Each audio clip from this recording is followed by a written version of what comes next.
Bible చదివే విధానం చాలామంది నన్ను అడుగుతుంటారు. వెస్లీ గారు బైబిల్ ఎలా చదవాలండి, బైబిల్ ఎలా చదివితే మాకు అర్థం అవుద్దని చాలామంది అడుగుతుంటే ఆ సందర్భాలను చెబుతూ ఉంటారు. అయితే బైబిల్ని చదివే విధానాలు ప్రపంచంలో రెండు ఉన్నాయి.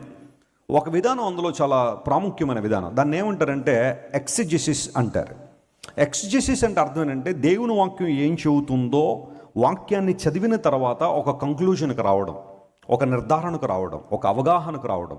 ఫర్ ఎగ్జాంపుల్, తల్లిదండ్రుల బాధ్యతలు ఏంటి అనే విషయాన్ని కనుక దేవుని వాక్యంలో మనం వెతకాలి అనుకుంటే ఆయా గ్రంథాల్లో లేదా ఆయా పుస్తకాల్లో ప్రవక్తలతో దేవుడు మాట్లాడిన మాటలు కానీ, యేసుప్రభువు వారు స్వయంగా మాట్లాడిన మాటలు కానీ, లేదా అపోస్తలులు మాట్లాడిన మాటలన్నీ కూడా క్రోడీకరించి ఒక చోటకు వచ్చిన తర్వాత తల్లిదండ్రుల బాధ్యతలు, భార్యాభర్తల యొక్క విధులు, సంఘం యొక్క విశిష్టత, లేదా ఒక పురుషుని యొక్క బాధ్యతలు, ఒక స్త్రీ యొక్క బాధ్యత, ఇవన్నీ కూడా వాక్యాన్ని చదివిన తర్వాత ఒక కంక్లూజన్కి రావడం అనేది ఎక్సిజెసిస్ అనే ఒక అద్భుతమైన విధానం.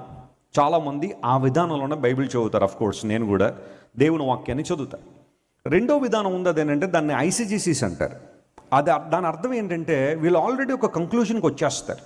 ఏదో ఒక కంక్లూజన్, ఒక నిర్ధారణకు వచ్చేసి దానికి తగ్గ రెఫరెన్స్లు బైబిల్ ఎక్కడ ఉన్నాయా అని చెప్పి వెతుకుతూ ఉంటారు. ఎగ్జాంపుల్ చెప్తాను చూడండి. ఒక త్రాగుబోతున్నాడు అనుకోండి, తాను త్రాగుతున్న ఆ పరిస్థితికి తగ్గట్టుగా బైబిల్లో ఎక్కడైనా రెఫరెన్స్లు ఉన్నాయేమని వెతుకుతూ ఉంటాడు అనమాట. అలా చదువుతూ ఉంటే యేసు ప్రభువు నీటిని ద్రాక్షారసంగా మార్చాడు అని యోహాను సువార్త 2వ అధ్యాయం చదవగానే ఎంత ఆనందం అయిపోద్దో.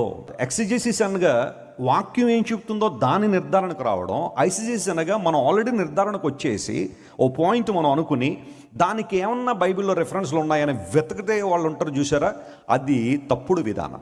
బైబిల్ గ్రంథాన్ని ఎప్పుడు కూడా అలా మనం చదవడానికి వీల్లేదు. We need to open our mind and heart to while read the word of God. దేవుని వాక్యాన్ని చదివేటప్పుడు మన హృదయాన్ని, మనసును తెరిచినప్పుడు పరిశుద్ధాత్మ దేవుడు స్పష్టంగా మనతో మాట్లాడతారు.